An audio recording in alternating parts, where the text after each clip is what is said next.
If you look at Delaware Avenue and West Street in downtown Wilmington today, it's hard to see any evidence of Bethel's mother church. But 70 years ago on this site, members of Emmanuel Baptist Church determined they needed to start a new suburban church. We held our first services in the autumn of 1951 in the rented Blue Rock Clubhouse in Bellefonte. That winter, we called our first pastor, William Cornelius, a 24-year-old seminary student. Within a few months, attendance averaged 70, and we needed to rent more space across the street at the VFW post home. Bethel Baptist Church formally organized on Palm Sunday, April 6, 1952.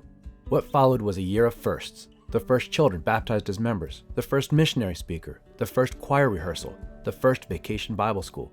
The next year, we purchased at auction a 1-acre plot from the seller's estate. Members worked weeknights and weekends to convert the carriage house for church use, and the following spring, we held our first services there. As the congregation continued to grow, Pastor Cornelius advised us that he had been called to another church. In the summer of 1957, Bethel called our second pastor, James Eldridge, who served until 1965. During his time as pastor, membership grew to more than 200, exceeding the capacity of the seller's estate auditorium. By the end of 1958, we had secured the loan to buy 3 acres of land on Wilson Road, enlisted a fundraiser, and hired an architect. In the autumn of 1959, we broke ground on the former Burrell farm and had members praying around the clock for the success of the building campaign. By the spring of 1960, our enthusiasm couldn't be restrained as we held an Easter sunrise service amidst the construction rubble. We started meeting regularly in the almost finished sanctuary that summer. Dedication Sunday was September 18, 1960.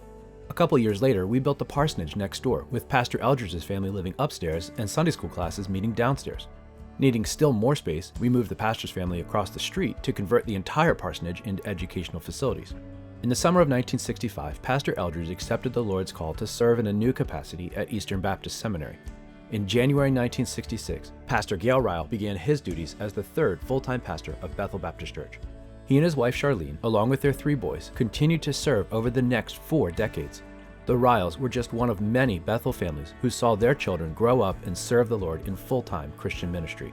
With more families flocking to Bethel and the baby boomers starting to have kids of their own, we once again needed to expand our facilities.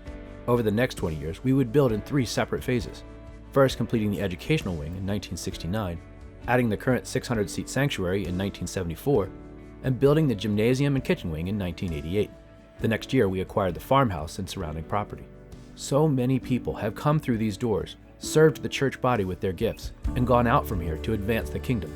There's so many stories to tell. We've only gotten 20 years into our history, and would you look at the time?